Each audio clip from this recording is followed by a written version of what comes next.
जय स्टूडेंट, उम्मीद करता हूं सभी स्वस्थ, मस्त, खुश और सुरक्षित होंगे। आज की वीडियो में डिस्कस करेंगे कुछ बहुत इंपॉर्टेंट टॉपिक्स पर।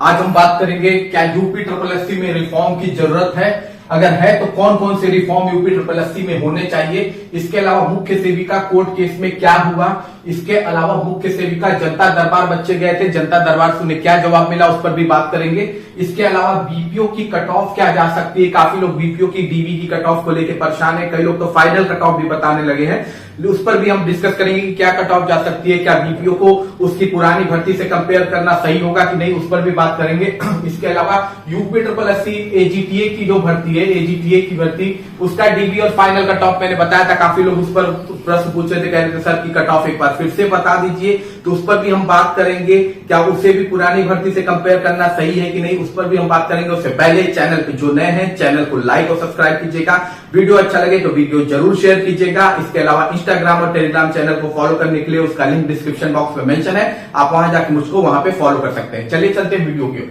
तो सबसे पहले बात कर लेते हैं यूपी ट्रिपल एससी रिफॉर्म को लेके जो बच्चों की डिमांड है। देखिए यूपी ट्रिपल एससी में रिफॉर्म की वाकई में जरूरत है, ठीक है, क्योंकि जिस तरह से यूपी ट्रिपल एससी की भर्तियां चल रही है पंचवर्षीय योजना के तहत, तो उसमें उस हिसाब से तो यूपी ट्रिपल एससी में वाकई रिफॉर्म की जरूरत है। यूपी ट्रिपल एससी में बहुत सारी कमियां हैं जिसे वो सही कर सकता है, तो कुछ कमियां हैं जो मैं यहाँ पे बता रहा हूं जो वाकई में जरूरत है यूपी ट्रिपल एससी को रिफॉर्म करने की। उसमें सबसे पहला है कैलेंडर, ठीक है। यूपीएससी ट्रिपल एससी को अगर पेट का एग्जाम कंडक्ट करा देते हैं तो पूरा एक कैलेंडर उनको जारी करना चाहिए भर्ती को लेके, ठीक है, कि भर्ती कौन कौन सी भर्ती स्पेट से आएगी, कौन कौन सी भर्ती कब कब कंडक्ट कराई जाएगी, उसका मेंस एग्जाम कब कंडक्ट होगा, पेट के बाद उसका मेंस एग्जाम कब कंडक्ट होगा, उसका आपका रिजल्ट कब तक डिक्लेयर कर दिया जाएगा, कब तक उसकी ज्वाइनिंग हो जाएगी, कंप्लीट डिटेल एक कैलेंडर में जारी करना चाहिए। जैसे आपका यूपीपीएससी, एसएससी, यूपीएससी भी अपना कैलेंडर जारी करता है, बिल्कुल वैसा कैलेंडर जारी करना है। उस कैलेंडर को केवल जारी नहीं करना है, उस कैलेंडर को फॉलो भी करना है, ठीक है। दूसरा जो सबसे इंपॉर्टेंट चीज है कि कोई भी भर्ती एक साल में पूरी हो जानी चाहिए, ठीक है। एक साल का ड्यूरेशन बहुत होता है, ठीक है, किसी भी भर्ती को कंडक्ट कराने के लिए एक साल का ड्यूरेशन बहुत होता है। तो ये भी एक चीज होनी चाहिए कि यूपी ट्रिपल एससी जो भर्ती को 3-3, 4-4 साल तक खींचता है उसे एक साल में भी कंप्लीट करा सकता है, तो कोई भी भर्ती एक साल में कंप्लीट हो जानी चाहिए। दूसरा इंपॉर्टेंट चीज है आपका स्कोर कार्ड, स्कोर कार्ड जारी होना चाहिए। देखिए स्कोर कार्ड भी जारी होना बहुत जरूरी है, ठीक। जैसे बहुत सी भर्ती में यूपी ट्रिपल एससी नॉर्मलाइजेशन लगा देता है, अब इसकी वजह से बच्चे कंफ्यूज हो जाते हैं कि मैं ज्यादा नंबर पाके भी क्वालिफाइड नहीं हो पाया, ठीक है। तो ये बड़ी जरूरी है कि बच्चों को भी पता होना चाहिए कि स्कोर कार्ड से बहुत कुछ पता चलता है कि हमारी कमियां कहाँ हैं, हम कितने नंबर से रह गए, हमें कितनी और मेहनत करनी है, चीजें पता हो जाती है स्कोर कार्ड से। तो स्कोर कार्ड भी जारी करना बहुत जरूरी है यूपी ट्रिपल एससी को।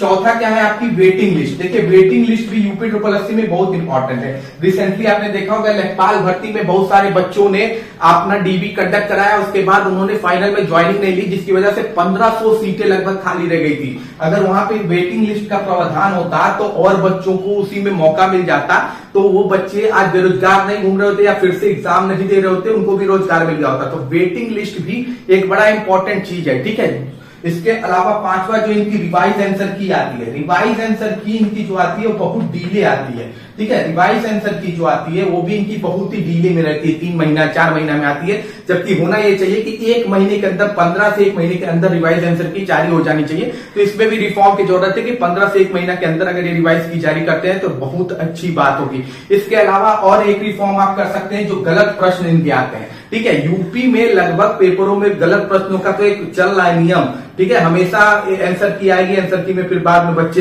क्लेम करेंगे नहीं इसका नहीं ये होगा, इसका नहीं ये होगा, ये गलत है, ये क्वेश्चन गलत है। तो ये चीजों पर भी देना, यानी पेपर को बनाते समय प्रॉपर एनालिसिस पेपर का करना चाहिए एग्जामिनर को, ताकि कम से कम क्वेश्चन गलत हो या गलत ना ही हो, जिससे बच्चों के लिए भी आसानी होती है और 5 बार आंसर की भी जारी नहीं करना पड़ता है, ठीक है। अब हम बात कर लेते हैं अगली अपडेट की। तो अगली इंपॉर्टेंट अपडेट आपकी जो है वो है मुख्य सेविका कोर्ट केस को लेके, ठीक है। तो मुख्य सेविका कोर्ट केस में एक्चुअली में देखिए 11 को सुनवाई होनी, आपकी सुनवाई होनी थी 8 तारीख को। तो वो 8 तारीख को जो सुनवाई, उसमें क्या हुआ कि जो आयोग की तरफ से वकील थे उन्हें जो जवाब डालना था उन्होंने जवाब अपना पेश किया नहीं और समय मांगा है। तो कोर्ट ने आपका जो समय दिया है वो दिया हुआ है 13 अगस्त। 13 अगस्त को आपकी अगली सुनवाई होगी। तो अभी इस पर कोई भी आगे की प्रक्रिया नहीं हुई है। 13 अगस्त को देखिए आयोग की तरफ से जो वकील प्रस्तुत थे वो क्या जवाब देते हैं और उसके बाद कोर्ट की क्या प्रतिक्रिया आती है। लेकिन इससे ज्यादा टेंशन उनको नहीं लेने की जरूरत है जिनकी ज्वाइनिंग का आ गया है, जिनका फाइनल में निकल गया है। ठीक है, देखिए वो अपनी जगह सही है, उनका सिलेक्शन नहीं हुआ है तो वो अपना आखिरी मौका जरूर ट्राई करेंगे कहीं ना कहीं। तो आपस में लड़ाई का कोई मतलब ही नहीं है, वो अपनी तरफ से अपना कर रहे हैं भाई, उनको फंडामेंटल राइट है, उनका लास्ट मौका है तो वो बिल्कुल अपना ट्राई करेंगे, आखिरी दम तक जाएंगे। जो लास्ट ऑप्शन उनके पास बचेगा वो लास्ट ऑप्शन वो यूज करेंगे, तो उसको लेके कोई परेशान होने की जरूरत नहीं है जिनका सिलेक्शन हुआ है। बाकी जो कोर्ट का जजमेंट आएगा वो देखा जाएगा आगे। ठीक है, दूसरा इंपॉर्टेंट चीज ये है कि जनता दरबार में बच्चे पहुंचे थे कि ज्वाइनिंग को लेके बड़े बच्चे परेशान हैं। देखिए ऑलरेडी मैंने आपसे कहा है कि ज्वाइनिंग आपकी अगस्त लास्ट वीक या सितंबर फर्स्ट वीक से ही स्टार्ट होगी, उससे पहले आप बिल्कुल भी उम्मीद मत कीजिए कि आपकी ज्वाइनिंग होगी। मुझे लगता है सितंबर में ही आपकी ज्वाइनिंग मैक्सिमम चांसेस है आपको देखने को मिल सकती है। ठीक, क्योंकि सितंबर में पेट का एग्जाम भी कंप्लीट हो जाएगा, उसके बाद मुझे जहां तक लगता है आपकी ज्वाइनिंग प्रक्रिया शुरू कर दी जाएगी पेट के एग्जाम के बाद। जनता दरबार में भी जब आप चीफ मिनिस्टर के पास गए तो चीफ मिनिस्टर ने आपको यही बात बोली है कि आपकी जो ज्वाइनिंग है वो आपके भर्ती पर कार्य चल रहा है, जल्दी आपको आपकी ज्वाइनिंग देखने को मिल जाएगी। यही बात जनता दरबार में भी गई थी और यही मैं आपसे कह रहा हूं, आपकी जो ज्वाइनिंग होगी वो आपकी अगस्त लास्ट वीक या सितंबर पेट एग्जाम के बाद ही ज्यादातर चांसेस है कि पेट एग्जाम के बाद ही आपको देखने को मिलेगी। और यही चीज चीफ मिनिस्टर साहब ने भी आपसे कहा है कि आपकी भर्ती प्रक्रिया पर कार्य चल रहा है। ठीक है, अब हम बात कर लेते हैं अगली अपडेट की। तो अगली अपडेट आपकी बीपीओ की कट ऑफ को लेके है। ठीक है, बीपीओ की कट ऑफ को लेके बड़ा हल्ला हो रखा है। ठीक है, बीपीओ में ये हो जाएगा, बीपीओ में हो जाएगा, कई लोग फाइनल कट ऑफ भी बता रहे हैं। अभी डीबी की कट ऑफ ही नहीं आई, डीबी में कितने बच्चे बुलाए जाएंगे यही नहीं पता, लोगों ने फाइनल कट ऑफ भी बताना शुरू कर दिया है। देखिए जो बीपीओ में पोस्ट थी, टोटल पोस्ट आपकी, तो टोटल पोस्ट आपकी बीपीओ की थी वो लगभग 1468 पदों पर ये भर्ती कंडक्ट कराई गई है। ठीक है, 1468 पदों पर। ठीक, पेपर का जो लेवल था वो मॉडरेट टू हाई था, पेपर का लेवल मॉडरेट से हाई था, पेपर आसान नहीं आया था। ठीक है, काफी लोग इसको कंपेयर कर ले रहे हैं जूनियर असिस्टेंट के पेपर से। तो देखिए जूनियर असिस्टेंट के पेपर में हिंदी, कंप्यूटर जैसे स्कोरिंग पार्ट्स भी थे, जबकि वीपीओ में ऐसा कोई भी स्कोरिंग पार्ट नहीं था। तो ये पेपर का लेवल जो इसका था मॉडरेट से हाई था। ठीक है, टोटल 5 ऑप्शन इसमें आए हुए थे। 5 ऑप्शन में होता क्या है कि हम जैसे जो सोचते हैं कि तुक्का भी लगा लेंगे तो उसमें भी काफी गलतियां होती हैं 5 ऑप्शन में। 5 ऑप्शन में आसान नहीं होता है आंसर को टिक करना, तो ये भी एक बड़ी कठिन प्रतिक्रिया होती है। इसके अलावा आप कंपेयर कर रहे हैं जूनियर असिस्टेंट से, तो जूनियर असिस्टेंट से इसमें सीटें भले जाता है, देखिए लेकिन रिजर्वेशन का जो प्रोसेस है वो बड़ा ही कठिन है। देखिए फीमेल के लिए अलग सीट रिजर्व हो जाएगी, फिर विकलांग कोटा अलग होता है, फिर एक्स सर्विसमैन का कोटा अलग होता है। इसके अलावा एससी एसटी में भी ये चीजें, ये जो है आपके रिजर्वेशन, ये हर कैटेगरी में से निकाले जाते हैं। तो सीटों का बड़ी मिक्सिंग है इसमें। ठीक है, ऐसा नहीं है कि कंप्लीट पूरा 1468 सीटों पर ही कंपटीशन है, ये सीटें अभी बहुत पार्ट में बट जाएंगी। ठीक है, ये सीटें जो है वो बहुत पार्ट में बढ़ जाएंगी। तो देखिए ओवरऑल हो क्या सकता है, देखिए इसमें हो सकता है मैक्सिमम डीबी में आपके 2.5 गुना लोगों से या 3 गुना लोगों को बुलाया जाए। 2.5 गुना से अगर 3 गुना लोगों को डीबी में बुलाया जाता है तो लगभग ये मान के चलिए कि 3500 से 4500 के बीच लोगों को लगभग बुलाया जाएगा डीबी में। ठीक है, 3500 से 4500 लोगों तक को लगभग डीबी में बुलाया जाएगा अगर 2.5 गुना लोगों को बुलाया जाता है। 5 गुना लोगों को बुलाया जाता है तो 5 गुना लोगों को बुलाने के लिए बच्चे ही नहीं है, तो लगभग मान के चलिए 2.5 गुना के आसपास ही बच्चों को इस एग्जाम में बुलाया जाएगा। ठीक है, 2.5 गुना के आसपास। 5 गुना हो जाएगा तो और बढ़ जाएंगे। ठीक है, जितना गुना ज्यादा बढ़ाया जाएगा उतना आपकी डीबी की कट ऑफ डाउन होती जाएगी। ठीक, तो हम 2.5 गुना ही मान के चलते हैं कि 2.5 गुना में क्या आपकी डीबी की कट ऑफ रह सकती है। ठीक है, तो पेपर का लेवल ऑलरेडी मॉडरेट से हाई था, तो मान के चलिए कि डीबी में अगर यूआर कैटेगरी आप हैं, यूआर कैटेगरी, तो आपकी जो डीबी की कट ऑफ होनी चाहिए वो कट ऑफ आपकी लाइज करनी चाहिए 55 से 57 के बीच में। हो सकता है इससे भी थोड़ी कम आपको देखने को मिल जाए डीबी की कट ऑफ, लेकिन 55 से 57 के बीच आपकी डीबी की कट ऑफ यूआर कैटेगरी की रहेगी। ठीक है, ओबीसी की अगर बात करते हैं तो सेम ही यही कट ऑफ आपकी ओबीसी की भी रहेगी और ईडब्ल्यूएस की भी सेम ही कट ऑफ रहेगी 55 से 57 तक। ठीक है, ईडब्ल्यूएस की भी 55 से 57 तक। हो सकता है कि 53 से 55 आपकी कट ऑफ हो जाए। ठीक है, ये डिपेंड करेगा यहाँ कितना गुना लोगों को बुलाया जाता है, उस हिसाब से आपकी कट ऑफ डीबी की डाउन भी हो सकती है। ठीक है, और इंटरेस्टिंग है कि जो यूआर, ओबीसी और ईडब्ल्यूएस होते हैं यूपी ट्रिपल एससी में, उनकी डीबी की कट ऑफ लगभग सेम ही होती है, उनमें कोई फर्क नहीं होता है, ठीक है। इसके अलावा अगर एससी की कट ऑफ की बात करें तो एससी की कट ऑफ आपकी 47 से 49 के बीच में रहेगी। 47 से 49 के बीच में एससी कैटेगरी की कट ऑफ डीबी की रहेगी। एसटी की बात कर ले तो एसटी की कट ऑफ आपकी 41 से 43 के बीच में रहेगी, 41 से 43 के बीच में रहेगी। और फीमेल कैटेगरी का, क्योंकि पिछली बार मैंने बताया था तो फीमेल कैटेगरी के बच्चों ने क्वेश्चन पूछा था sir female category dB cut off क्या जा सकती है, तो वो 48 से 50 के बीच में आपके डीबी की कट ऑफ रहेगी। तो ये आपकी डीबी की कट ऑफ रहेगी। यूआर की 55-57, ओबीसी डब्ल्यूएस से, एससी 47 से 49 तक, इसके अलावा एसटी 41 से 43 तक और फीमेल 48 से 50 तक। अब फाइनल कट ऑफ इसकी जो भी जाएगी वो तो डीबी के बाद पता चलेगा कि क्योंकि डीबी में अभी कितना गुना बुलाया गया है इस हिसाब से ही होगा, ठीक है। तो फाइनल कट ऑफ जो भी जाएगी उसमें यूआर की कट ऑफ हाई जाएगी। उसका रीजन होता है ओवरलैपिंग। ओवरलैपिंग की वजह से यूआर की कट ऑफ हाई भागती है, तो हो सकता है यूआर की कट ऑफ थोड़ी हाई देखने को मिले, अदरवाइज ओबीसी डब्ल्यूएस की कट ऑफ थोड़ी आपको डाउन देखने को मिलेगी, ठीक है। इसको किसी और भर्ती से कंपेयर मत कीजिए क्योंकि ये टोटल अलग प्रोसेस है, ठीक है। अगर आप इसे जूनियर असिस्टेंट 55-12 से भी कंपेयर करते हैं बीपीओ को तो प्लीज कंपेयर मत कीजिए क्योंकि दोनों पेपर के पैटर्न में समानता बिल्कुल भी नहीं है, ठीक है। एक पैटर्न अलग है, एक पैटर्न टोटली अलग है। अब हम बात कर लेते हैं अगली इंपॉर्टेंट अपडेट की।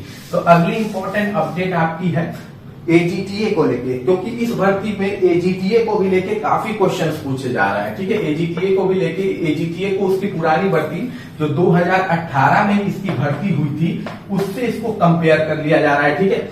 एजीटीए की भर्ती को अपनी पुरानी भर्ती से कंपेयर किया जा रहा है। तो देखिए उस समय का कुछ और प्रोसेस था, इस समय का कुछ और प्रोसेस है। सिंपल बात समझिए, ठीक है। एक पहली बात, जो कंपनी एग्जाम उस समय कराई थी वो कंपनी इस टाइम एग्जाम कंडक्ट नहीं करा रही है।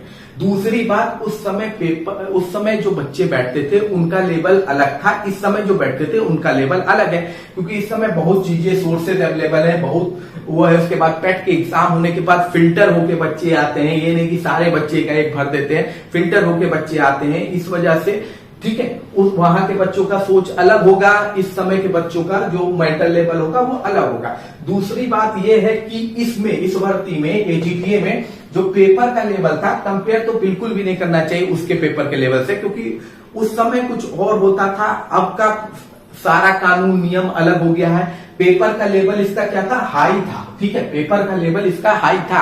आसान पेपर एजीटीए का बिल्कुल भी नहीं आया था। बहुत से क्वेश्चन ऐसे थे जो सिलेबस के बाहर आए हुए थे, सीधी साधी बात है। जो सिलेबस था उससे भी बाहर के क्वेश्चन इसमें पूछे गए थे एजीटीए में। तो कोई ये कहता है कि एजीटीए का पेपर बड़ा आसान आया था, तो ये बिल्कुल मिथ है, झूठ है। एजीटीए के पेपर का लेवल काफी हाई था, अच्छा खासा टफ पेपर आया हुआ था, ठीक है। उसी इस भर्ती से जो 2018 में हुई थी या उस भर्ती के कट ऑफ से कंपेयर करने का कोई सेंस ही नहीं बनता है, ठीक है। वो समय कुछ और था, ये समय कुछ और है। उस समय कंपटीशन का लेवल कुछ और था, इस समय कंपटीशन का लेवल कुछ और है। उस समय पेपर का लेवल कुछ और था, इस समय पेपर का लेवल कुछ और है। उस समय कंपनी दूसरी थी, इस समय कंपनी दूसरी है। उस समय पेट नहीं होता था, इस समय पेट होता है। बहुत चीजें चेंज हो गई है। तो उस भर्ती से इस भर्ती की कट ऑफ बनाने का कोई सेंस ही नहीं बनता, ये तो लॉजिकलेस बात है। उस भर्ती से इस भर्ती का अगर आप कंपेयर कर रहे हैं तो लॉजिक लग रही है कि यहाँ पे तो वो कम सीटें थी, यहाँ ज्यादा सीटें, इस वजह से। देखिए एक बड़ी इंपॉर्टेंट चीज मैं आपको बता दूं, देखिए एग्जाम में क्या होता है ना, 10% जो बच्चे होते हैं पढ़ने वाले वो हर एग्जाम देते हैं, ठीक है। ये कह दिया जाता है ना कि बच्चों ने पेपर कम अटेंड किया, बच्चे कम अवेलेबल थे, अटेंडेंस उनकी कम थी, तो वो नहीं, तो वो बच्चे छोड़ते हैं जो पढ़े नहीं है। वो बच्चे बिल्कुल भी नहीं छोड़ते हैं जिनका बहुत अच्छे से एग्जाम तैयार है, ठीक है। खेल इसी 10% बच्चों का होता है, किसी भी भर्ती में इसी 10% बच्चों का होता है। बहुत लोग कहते हैं कि डीबी कट ऑफ 55 चली गई, 52 चली गई, फिर मेरा सिलेक्शन नहीं हुआ। नहीं होगा। 10% वो जो बच्चे हैं ना वो बहुत अच्छा स्कोर करके बैठे हुए हैं, ठीक है। किसी भी एग्जाम में पेपर चाहे टफ हो आसान हो, उनके लेवल का पेपर रहता है, वो स्कोर करते हैं। लगता है ना कि इतनी कट ऑफ क्यों चली गई, भाई पेपर टफ था फिर भी कट ऑफ हाई क्यों गई? उसका रीजन यही 10% जो पढ़ने वाले बच्चे हैं, ठीक है। तो कंपेयर करना 2018 की भर्ती से आज की भर्ती को, ये बिल्कुल गलत है, ठीक है। इसके अलावा इसकी कट ऑफ क्या जा सकती है, इसकी कट ऑफ लगभग क्या जा सकती है, 31,000 से 32,000 बच्चों ने इसका एग्जाम लगभग दिया है। 31 से 32,000 बच्चों ने लगभग एग्जाम दिया है। अब ये डिपेंड करेगा कि इसमें कितने गुना बुलाते हैं, 2 गुना बुलाते हैं, 2.5 गुना बुलाते हैं, 3 गुना बुलाते हैं, 5 गुना बुलाते हैं, ये डिपेंड करेगा। तो मेरे हिसाब से जो एक्सपेक्टेड कट ऑफ डीवी की जा सकती है, ठीक है, एक्सपेक्टेड कट ऑफ जो डीवी की जा सकती है, ठीक, हो सकता है इससे कम भी जाए, लेकिन एक्सपेक्टेड कट ऑफ जो मेरे हिसाब से डीवी की जाएगी वो 39 से 41 के बीच में जाएगी। 39 से 41 है तो आपको डीवी में बुला लिया जाएगा। इससे कम में भी डीवी में बुला लिया तो कोई मतलब नहीं। देखिए, डीवी में जाके डीवी में बैठ जाने से आपका सिलेक्शन नहीं होता है, ये बात हमेशा याद रखिए। सिलेक्शन आपका तब होगा जब आप फाइनल कट ऑफ को अचीव करेंगे। डीवी में बैठ के डीवी कंडक्ट करा लीजिए, उससे कोई मतलब नहीं है, ठीक। डीवी बहुत लोग कंडक्ट कराते हैं, 10-10 हजार लोग डीवी में बैठते हैं, लेकिन सिलेक्शन 2,000 लोगों का होता है, ठीक है। तो मेन इंपॉर्टेंट चीज है हमारी डीवी की कट ऑफ क्या जा रही है, इससे नहीं कि फाइनल कट ऑफ क्या जा रही है, बड़ा इंपॉर्टेंट है। डीवी में अगर वो 10,000 बच्चों को भी बुला लेगा तो करना तो उसको कुछ ही बच्चों का है, ठीक है। जितनी सीट है उससे ज्यादा बच्चे लेगा। उस सीट में भी बहुत सी सीटें ऐसी होंगी जो फीमेल को होंगी, एक्स सर्विसमैन को होंगी, अलग अलग कैटेगरी में बट गई होंगी, ठीक है। तो उतने ही बच्चे सेलेक्ट होंगे। तो डीबी में सेलेक्ट होने के लिए अगर डीबी की कट ऑफ कम भी चली जाती है तो उससे कोई मतलब नहीं है। फाइनल कट ऑफ बड़ा इंपॉर्टेंट होता है, ठीक है। तो यूआर, ओबीसी और ईडब्ल्यूएस ये जो है इनकी जो कट ऑफ होगी वो सिमिलर होगी, 39-41। काफी लोग मुझसे कह रहे थे कि 30 भी जा सकती है सर कट ऑफ, 30 जाएगी, 39-41, 30 चली जाए क्या मतलब है। डीबी की कट ऑफ 30 चली जाए तो आप डीबी बैठ के क्या होगा, ठीक, जब तक फाइनल सिलेक्शन नहीं होगा। एक बात तो समझिए, लॉजिक की बात यह है कि अगर 30 भी जाती है और आप डीबी में सेलेक्ट भी होते हैं तो फिर भी आपको प्रिपरेशन आगे की करनी ही करनी है, ठीक है। वहां फाइनल सिलेक्शन होने के चांसेस कम हो जाएंगे, ठीक है। तो डीबी की कट ऑफ से मतलब नहीं होता है। तो डीबी कट ऑफ कम भी जाए तो कोई फर्क नहीं है। इससे ये नहीं है कि आप अपना प्रिपरेशन छोड़ दीजिए, आपको अपनी प्रिपरेशन कंटिन्यू रखनी होती, ठीक है। इसके अलावा एससी कैटेगरी की जो कट ऑफ होगी वो 30 से 32 के बीच में रहेगी, 30 से 32 के बीच में रहेगी, ठीक है। अब शेड्यूल ट्राइब की जो एसटी कैटेगरी की कट ऑफ होगी वो आपकी 24 से 26 के बीच में रहेगी, 24 से 26 के बीच में। और इसमें फीमेल बहुत कम है, तो मुझे जहां तक लगता है डीबी में सबको बुला लिया जाएगा। फीमेल कैटेगरी में सभी को डीबी में बुला लिया जाएगा। यूआर की 39 से 41 हो सकता है इससे कम चली जाए, ठीक है, उससे कोई फर्क नहीं पड़ता, ठीक है। मैंने ऑलरेडी आपसे बोला है कि डीवी में बैठना इंपॉर्टेंट नहीं है, बैठना कहां पे है कि आपकी फाइनल कट ऑफ क्या जाती है, जो फाइनल कट ऑफ है वो क्या जाती है। और एक्सपेक्टेड जो फाइनल कट ऑफ है ये मान के चलिए यूआर कैटेगरी की 47 से 49 के बीच में रहेगी। 47 से 49 के बीच मुझे जहां तक लगता है इससे ज्यादा नहीं जाएगी। 50 प्लस मुझे भी नहीं लगता है कि इसकी कट ऑफ जानी चाहिए। पेपर का लेवल वाकई बहुत टफ था और कई सारे क्वेश्चंस थे जो आउट ऑफ सिलेबस थे, तो मुझे जहां तक लगता है 47, 49 इनफ है इसमें, इस कैटेगरी, ठीक है, यूआर में। 44 से 46 आपका ओबीसी में, ठीक है। अब इसमें अंतर इसलिए थोड़ा ज्यादा है क्योंकि यहाँ पे ओवरलैपिंग होगी। क्या होगा बच्चों, यहाँ पे ओवरलैपिंग होगी। ओवरलैपिंग में होगा क्या कि जो बेस्ट कैंडिडेट ओबीसी के हैं, ईडब्ल्यूएस के हैं, एससी के हैं, एसटी के हैं, जो हाईएस्ट स्कोरर है इन कैटेगरी में, कैटेगरी से फॉर्म भरा था, वो भी आपके यूआर में चले जाते हैं ओवरलैपिंग से। अब वो जब यूआर में जाते हैं तभी ओबीसी, एससी, एसटी की कट ऑफ कम होती है। अगर वो यूआर में नहीं जाएंगे तो हो सकता है ओबीसी, एससी, एसटी की कट ऑफ यूआर से भी ऊपर चली जाए, ठीक है। तो इसीलिए ओवरलैपिंग कराई जाती है। तो जो बेस्ट कैंडिडेट ओबीसी से भी फॉर्म भरे होते हैं, ईडब्ल्यू से फॉर्म भरे होते हैं, उनका स्कोर आपका यूआर के बराबर होता है, तो उन्हें ऊपर भेज दिया जाता है यूआर कैटेगरी में। इसकी वजह से यूआर की कट ऑफ हाई भागती है। ओबीसी की कट ऑफ आपकी 44 से 46 जहां तक मुझे लगता है। ईडब्ल्यूएस की कट ऑफ 40 से 42 के बीच में रहेगी। इसके अलावा आपकी एसटी की कट ऑफ 35 से 37 के बीच में रहेगी। एसटी की जो आपकी कट ऑफ है वो 28 से 30 के बीच में रहेगी। और लास्ट फीमेल की कट ऑफ 30 से 32 के बीच में रहेगी, ठीक है। ये आपकी फाइनल कट ऑफ होगी, ठीक है। ये जो है आपकी फाइनल कट ऑफ ये हो सकती है, एक्सपेक्टेड है, ठीक है। एक्सपेक्टेड इतनी कट ऑफ जा सकती है। बाकी कोई भी आपका क्वेश्चन है तो आप कमेंट बॉक्स में पूछ सकते हैं। मिलते हैं अगली वीडियो में। जय हिंद, जय भारत।